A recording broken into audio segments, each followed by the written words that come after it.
नमस्कार friends, mission आईएसपीसीएस में आप सभी का स्वागत है। तो चलिए शुरू करते हैं आर्थिक समीक्षा 2020-21 जो बीपीएससी, सीडीपीओ इवन किसी भी एग्ज़ाम के लिए बहुत इम्पोर्टेंट टॉपिक है। तो चलिए शुरू करते हैं। तो वित्तीय वर्ष 2020-21 के लिए आर्थिक समीक्षा को केंद्रीय वित्त मंत्री निर्मला सीतारमण ने 29 जनवरी 2021 को प्रस्तुत किया था। IMF के एक आंकड़े के अनुसार 2020 में वैश्विक आर्थिक उत्पादन में 3.5% की कमी दर्ज की गई है। कोरोना वायरस के कारण वैश्विक आर्थिक उत्पादन में कमी दर्ज की गई है 3.5%, और जबकि विश्व बैंक के आंकड़ा के अनुसार यह आंकड़ा जो है 4.3% रहा। कोरोना वायरस के कारण भारतीय अर्थव्यवस्था पर जो भी प्रभाव पड़ा उसे निपटने के लिए भारत सरकार ने 4 प्रमुख कदम उठाए, 4 प्रमुख आयाम की रणनीति बनाई थी। तो एक था महामारी पर नियंत्रण प्रथम, दूसरा था राजकोषीय, तीसरा था वित्तीय और चौथा था दीर्घकालीन संरचनात्मक सुधार। राष्ट्रीय सांख्यिकी कार्यालय के अनुमान के अनुसार भारत की वास्तविक जीडीपी वित्त वर्ष 2020-21 में -7.7% रही थी। वित्त वर्ष 2021-22 में भारत की वास्तविक जीडीपी विकास दर 11% अनुमान लगाया जा रहा है, तथा सांकेतिक जीडीपी की वृद्धि दर 15.4% रहेगी।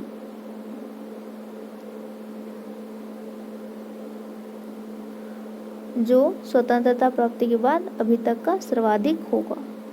नेक्स्ट है वित्त वर्ष 2020-21 में कृषि का विकास दर 3.4% रहा।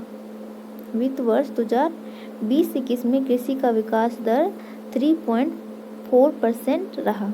वहीं अगर बात करें उद्योग की तो उद्योग रहा 9.5% और सेवा क्षेत्र का विकास दर रहा 8.8%। वित्त वर्ष 2020-21 के दौरान भारत निवेश के लिए सबसे पसंदीदा राष्ट्र रहा। नवंबर 2020 में कुल एफपीआई यानी फॉरेन पोर्टफोलियो इन्वेस्टमेंट का प्रवाह $9.8 बिलियन रहा, जो वर्तमान समय तक सर्वाधिक है। विश्व के उभरते बाजारों में भारत एकमात्र ऐसा देश है जिसे वर्ष 2020 में इक्विटी के रूप में एफआईआई प्राप्त हुआ है, यानी फॉरेन इंस्टीट्यूशनल इन्वेस्टमेंट। और अक्टूबर 2010 के बाद पहली बार ऐसा हुआ है जब सेंसेक्स और निफ्टी ने भारत की पूंजी यानी मार्केट कैप को तथा जीडीपी अनुपात के 100% आंकड़े को पार किया था। सेंसेक्स और निफ्टी ने ये कब से 2000। आर्थिक सर्वेक्षण 2020-21 के अनुसार सार्वजनिक स्वास्थ्य सेवा पर जीडीपी का 1% का खर्च से बढ़ा के 2.5 से 3% होने से स्वास्थ्य देखभाल पर लोगों द्वारा किया जाने वाला खर्च जो है 65% से घट के केवल 35% रहने का अनुमान लगाया गया।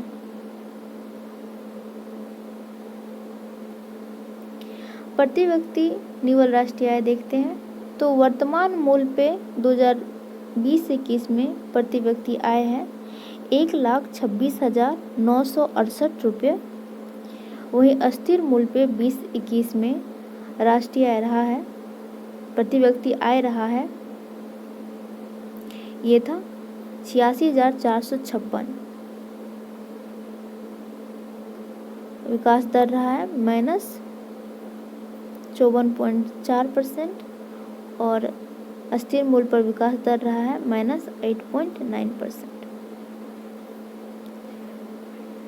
अब देख लेते हैं कि 2020 में किस क्षेत्र में कितना क्षेत्रफल हिस्सा का हुआ था। तो इसमें सबसे ज़्यादा हुआ था कृषि का 20%, उद्योग का 26% और सेवा क्षेत्र का।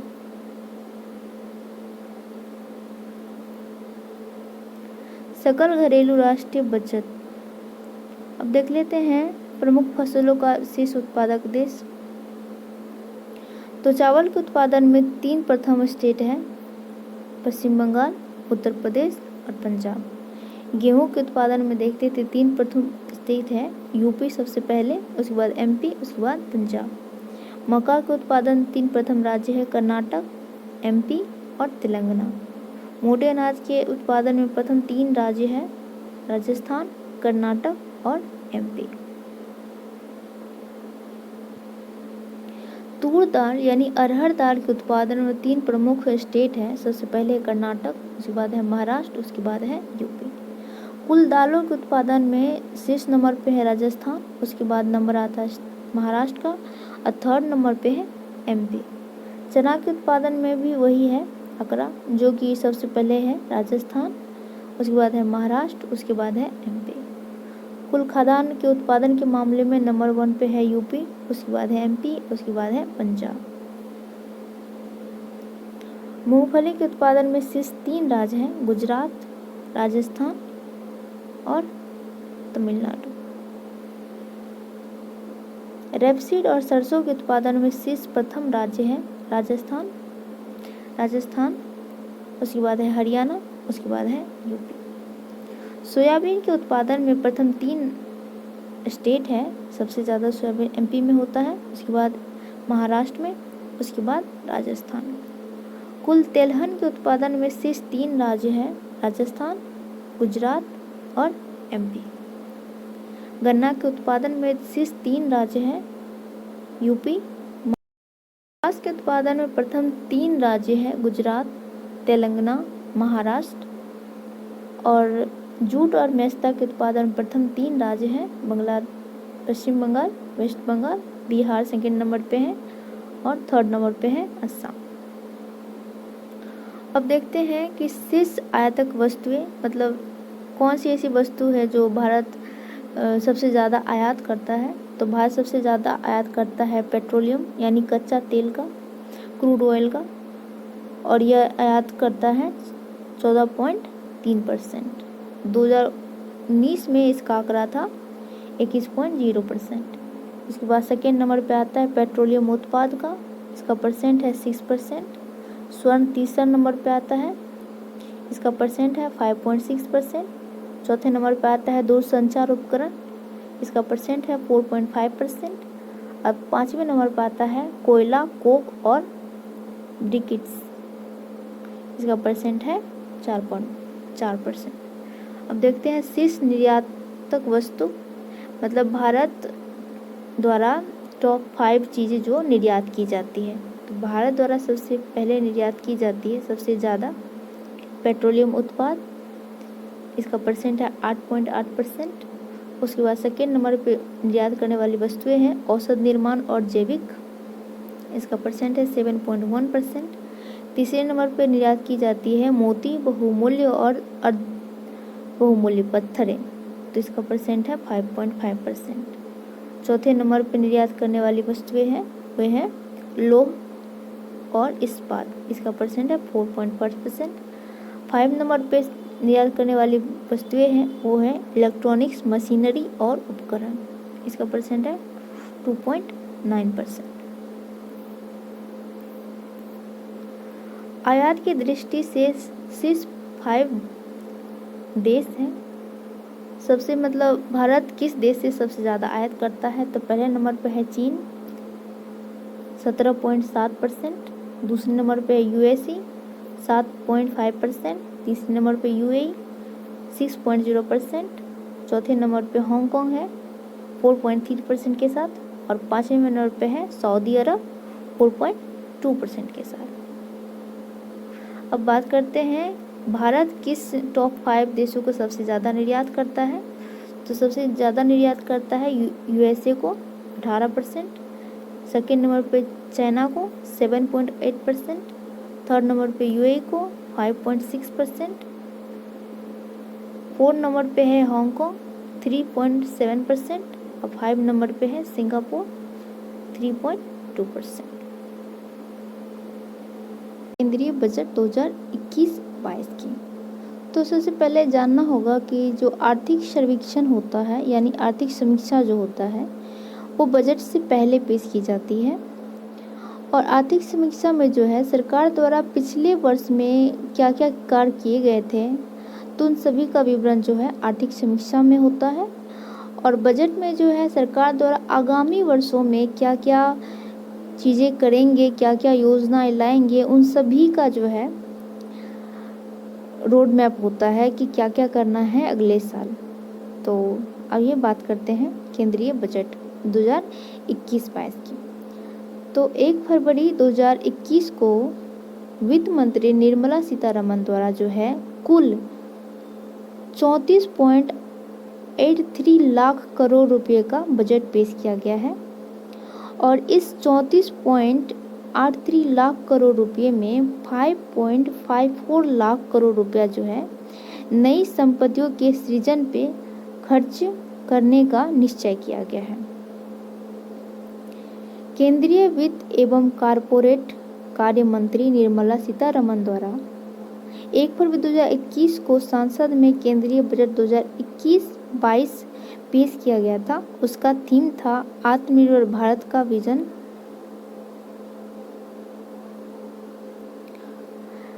बजट 2021-22 में मतलब 6 स्तंभों पर आधारित है। बजट 2021-22 जो है इसमें 6 प्रमुख स्तंभ निर्धारित किए गए हैं। प्रथम स्तंभ की बात करें तो प्रथम स्तंभ है आपको स्वास्थ्य एवं खुशहाली। दूसरा है भौतिक एवं वित्तीय पूंजी तथा अवसंरचना। तीसरा है आकांक्षी भारत के लिए समावेशी विकास। चौथा है मानव पूंजी को पुनर्ऊर्जावान बनाना। पांचवा है नवाचार एवं अनुसंधान तथा विकास। और छठा है न्यूनतम सरकार और अधिकतम शासन। ये 6 जो है स्तंभों की जो बात की गई है इसे याद रखना बहुत इम्पोर्टेंट है। पहला एक बार फिर से रिवीजन कर सकते हैं हम। जैसे कि पहला है स्वास्थ्य एवं खुशहाली। दूसरा है भौतिक एवं वित्तीय पूंजी तथा अवसंरचना। तीसरा है आकांक्षी भारत के लिए समावेशी विकास। चौथा है मानव पूंजी को पुनः ऊर्जावान बनाना। और पांचवा है नवाचार एवं अनुसंधान तथा विकास। और छठा है न्यूनतम सरकार अधिकतम शासन। स्वास्थ्य के लिए प्रति समग्र दृष्टिकोण अपनाते हुए 3 क्षेत्रों पर ध्यान दिया गया है। एक है निवारक, दूसरा है उपचारक और तीसरा है कल्याण। बजट 2021-22 में जो है कोविड-19 वैक्सीन के लिए सरकार द्वारा 35,000 करोड़ रुपए का प्रावधान किया गया था ताकि लोगों को जल्दी से जल्दी ज़्यादा से ज़्यादा वैक्सीन उपलब्ध कराया जा सके।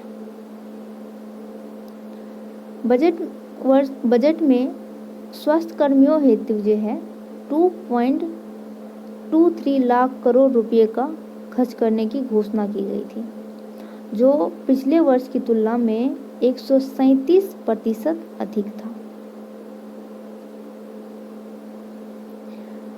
बजट वर्ष 2021-22 में स्वास्थ्य सुविधाओं पर जो है 2.23 लाख करोड़ खर्च करने का प्रावधान किया गया था, जो कि पिछले वर्षों की तुलना में 1.37% अधिक है।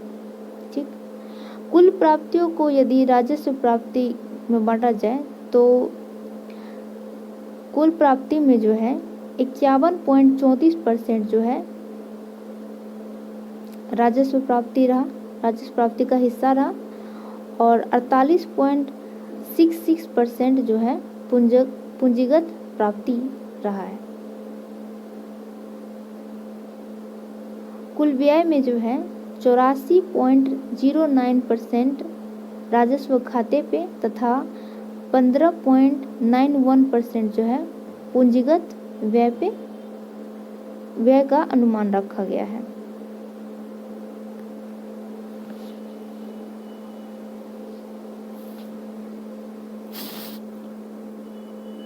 दो 2021-22 में बजट में राजस्व घाटा जो है 5.1 निर्धारित किया गया है और प्रभावी राजस्व घाटा जो है 4.1 रखा गया है। राजकोषीय घाटा जो है ये रखा गया है आपको 6.8 और प्राथमिक घाटा रहने का अनुमान है 3.1।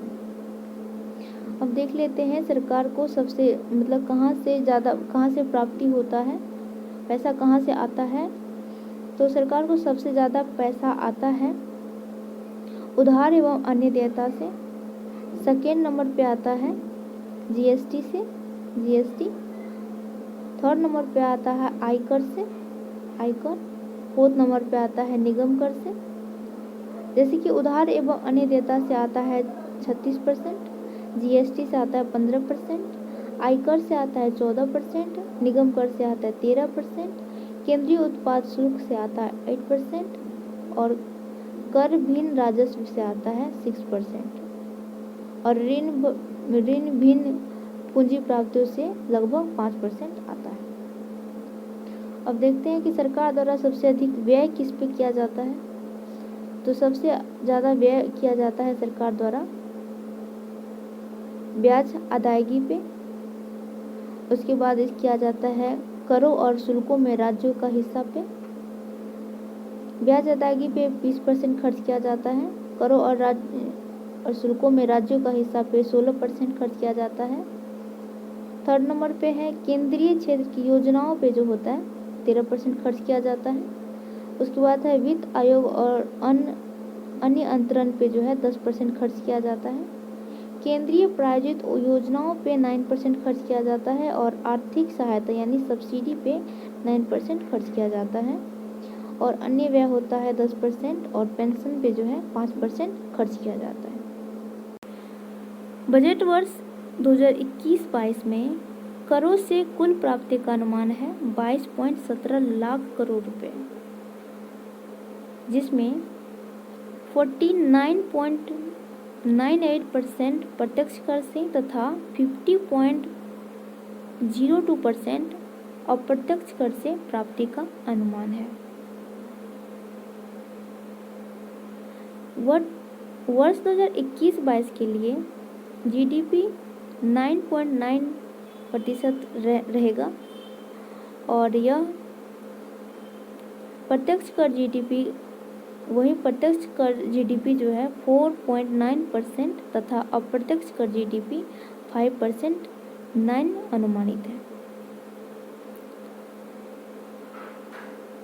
कर राजस्व में सर्वाधिक हिस्सेदारी देखें तो सर्वाधिक हिस्सेदारी है वस्तु एवं सेवा कर यानी जीएसटी।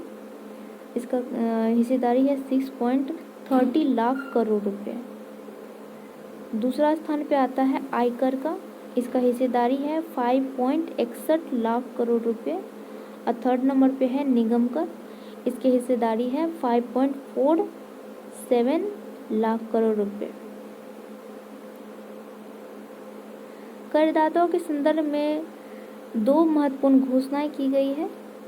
तो पहली घोषणा है कि अब 75 वर्ष से अधिक उम्र के ऐसे बुजुर्ग जो केवल पेंशन और जमा होने वाले ब्याज आय पर निर्भर है, उनसे इनकम टैक्स रिटर्न फाइलिंग की जरूरत नहीं होगी। उन्हें अब इनकम टैक्स रिटर्न फाइल करने की जरूरत नहीं होगी। और दूसरी घोषणा है गृह ऋण यानी होम लोन लेने वालों के लिए सस्ते मकान की खरीद हेतु गृह लोन के ब्याज भुगतान पर 1.5 लाख रुपए तक के अतिरिक्त कर कटौती का प्रावधान किया गया है और 1 वर्ष बढ़ाने का प्रावधान किया गया है। अर्थात अब करदाता जो है अतिरिक्त कटौती का लाभ 31 मार्च 2022 तक ले सकेगा। अब बात करते हैं आय स्लैब और कर की दरें। तो 2.5 लाख तक के इनकम वाले को जो है 0% इनकम टैक्स लगेगा उस पर। 2.5 लाख से 5 लाख वाले पे 5% की दर से उस पर इनकम टैक्स लगेगा। 5 लाख से 7.5 वाले पे 10% की दर से, 7.5 से 10 लाख तक के आय वाले पे 15% की दर से और 10 लाख से 12.5 लाख के आय वाले पे 20% की दर से और 12.5 से 15 लाख वाले के ऊपर जो है 25% की दर से, और 15 लाख से ऊपर आय वाले के ऊपर जो है 30% की दर से टैक्स लगाया जाएगा। 2021-22 में कुल 3,69,898.88 करोड़ रुपए का सब्सिडी प्रस्तावित किया गया था, जबकि 2021 के लिए संशोधित अनुमान रखा गया था 6,48,736.40 करोड़, जो कि इसके तुलना में यह 42.98% कम है। वर्ष 2021-22 के लिए कुल सब्सिडी में खाद्य, उर्वरक, पेट्रोलियम, ब्याज भुगतान का योगदान लगभग 98.6% है। भारत में कुल सब्सिडी का लगभग 65.65% अकेले जो है खाद्य सब्सिडी पर दिया जाता है।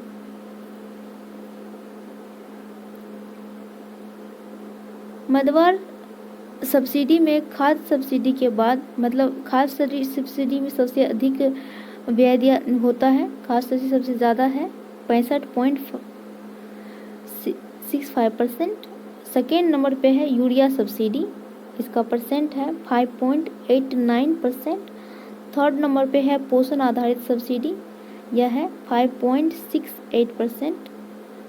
और चौथा नंबर पे है किसानों की लघु अवधि ऋण के लिए ब्याज, यह 5.26%।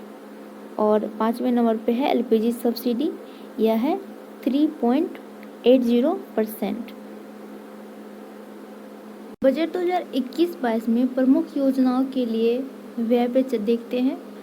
तो बजट 2021-22 में मनरेगा पे व्यय किया गया है 73,000 करोड़ रुपये। पीएम किसान पे किया गया है 65,000 करोड़ रुपये। और राष्ट्रीय शिक्षा मिशन पे किया गया है 34,300 करोड़ रुपये। और राष्ट्रीय स्वास्थ्य मिशन पे व्यय किया गया है 37,130 करोड़ रुपये। और राष्ट्रीय स्वास्थ्य बीमा योजना पे व्यय किया गया है 3401 करोड़ रुपये। प्रधानमंत्री आवास योजना पे खर्च किया गया है, व्यय किया गया है 27,500 करोड़ रुपये। प्रधानमंत्री ग्राम सड़क योजना पे व्यय किया गया है 15,000 करोड़ रुपये। और फसल बीमा योजना पे खर्च किया गया है 16,000 रुपये। और जल जीवन मिशन पे किया गया है 50,011 करोड़ रुपये। प्रधानमंत्री कृषि सिंचाई योजना पे खर्च किया गया है 11,588 करोड़ रुपये। राष्ट्रीय स्कूल मध्याह्न भोजन पे खर्च किया गया है 11,500 करोड़ रुपये। स्वच्छ भारत मिशन ग्रामीण पे खर्च किया गया है 9,994 करोड़ रुपये। बजट 2021-22 में पीएम आत्मनिर्भर स्वस्थ भारत योजना की घोषणा की गई है। भारत को स्वस्थ बनाने के लिए पीएम आत्मनिर्भर स्वस्थ भारत योजना की घोषणा की गई है। और यह योजना अगले 6 वर्षों में 64,180 करोड़ रुपये के व्यय के साथ इस योजना की शुरुआत की जाएगी। यानी पीएम आत्मनिर्भर स्वस्थ भारत योजना पे कितना व्यय किया जाएगा? 64,180 करोड़ रुपये। इसकी नेक्स्ट योजना है मिशन पोषण 2.0। तो देश के स्वस्थ एवं खुशहाली के लिए जो है पोषण के अन्य महत्वपूर्ण घटकों को रेखांकित किया गया है। और पोषण को मजबूती हेतु केंद्रीय बजट में संपूरक पोषण कार्यक्रम और पोषण अभियान को विलय करके जो है मिशन पोषण 2.0 प्रारंभ करने की घोषणा की गई है। जल जीवन मिशन शहरी, तो देश में सर्वव्यापी कवरेज के लिए 2.87 लाख करोड़ व्यय के साथ जो है अगले 5 वर्षों में जल जीवन मिशन शहरी का शुरू किया जाएगा। और इस मिशन के अंतर्गत जो है 2.87 करोड़ घरों में नल कनेक्शन के साथ सभी 4,378 शहरी स्थानीय निकायों में भी सार्वभौमिक जल आपूर्ति तथा 500 अमृत शहरों में तरल अपशिष्ट प्रबंधन का व्यवस्था भी किया जाएगा।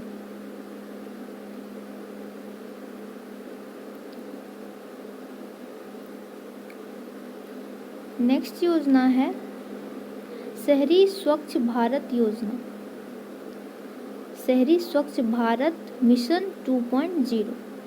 स्वच्छ भारत स्वस्थ भारत के लिए 2021 से 26 तक 5 वर्षों की अवधि के लिए 1,41,678 करोड़ रुपए के व्यय के साथ वित्तीय आवंटन के साथ जो है शहरी स्वस्थ भारत मिशन 2.0 जो है घोषणा किया गया है, इसे क्रियान्वित किया जाएगा। उत्पादन से जुड़ी प्रोत्साहन योजना, तो बजट में जो है 13 क्षेत्रों के लिए जो है उत्पादन से जुड़ी प्रोत्साहन योजना की घोषणा की गई है। और इस योजना हेतु सरकार द्वारा अगले 5 वर्षों में लगभग 1.97 लाख करोड़ रुपए जो है व्यय किए जाएंगे, जिसकी शुरुआत जो है बजट 21-22 में होगी, मतलब वर्ष 21-22 से शुरू हो जाएगी। मित्र योजना,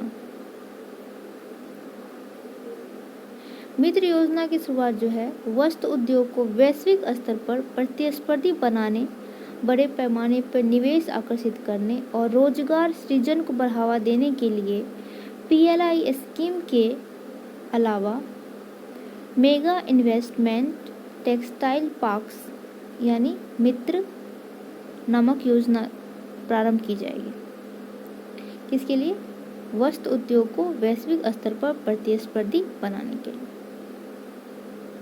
यह योजना 3 वर्षों की अवधि में, इस योजना में 3 वर्षों की अवधि में जो है 7 टेक्सटाइल पार्क स्थापित करने की बात कही गई है। 7 जो है टेक्सटाइल पार्क की स्थापना की जाएगी। और विकास वित्त संस्थान, तो अवसंरचना के वित्त पोषण के लिए दीर्घकालीन ऋण की आवश्यकता होती है और इसके लिए जो है बुनियादी ढांचे में सुधार के लिए वित्त पोषण हेतु जो है प्रदाता सुविधाजनक और उत्प्रेषण संस्थान के रूप में भूमिका निभाए और उसके उद्देश्य की पूर्ति के लिए बजट में जो है विकास वित्त संस्थान की स्थापना हेतु एक विधेयक लाने की घोषणा की गई है। सड़क अवसंरचना, सड़क परिवहन एवं राजमार्ग मंत्रालय हेतु 1,18,101 लाख करोड़ रुपए का परिव्यय प्रदान किया गया है, जिसमें जो है 1,08,230 करोड़ रुपए जो है संबंधित पूंजी के लिए है, जो अब तक का सर्वाधिक है। रेल अवसंरचना, तो भारतीय रेलवे द्वारा भारत के लिए एक राष्ट्रीय रेल योजना 2030 तैयार किया गया है, जिसका उद्देश्य है वर्ष 2030 तक भविष्य के लिए तैयार रेल तंत्र सृजित करना। बजट 2021-22 में रेल के लिए जो है 1,10,055 करोड़ रुपए जो रिकॉर्ड राशि प्रदान की गई है। इसके तहत 1,07,010 करोड़ जो है इसमें पूंजीगत व्यय के लिए है। नाबार्ड के अंतर्गत जो है 5,000 करोड़ रुपए से एक माइक्रो इरिगेशन फंड स्थापित किया जाएगा। नाबार्ड के अंतर्गत 5,000 करोड़ के व्यय से माइक्रो इरिगेशन फंड स्थापित किया जाना है और बजट में इसके लिए 5,000 करोड़ रुपया और डालकर इसे दोगुना किया जाएगा। सीवार्ड उत्पादन को बढ़ावा देने के लिए बजट में जो है प्रावधान किया गया था कि सीवार्ड को बढ़ावा देने के लिए तमिलनाडु में एक मल्टीपर्पल सीवार्ड पार्क की स्थापना की जाएगी। आगामी जनगणना भारत के इतिहास में पहली जनगणना होगी जो अत्यंत महत्वपूर्ण साबित होंगे तथा मील के पत्थर साबित होने वाले एक कार्य हेतु सरकार को 21-22 में जो है 3,768 करोड़ रुपए आवंटित किए जाएंगे जनगणना के लिए। वित्त विधेयक के माध्यम से भारत की आकस्मिक निधि को जो है 500 करोड़ रुपए से बढ़ाकर कर दिया गया है 30,000 करोड़ रुपए।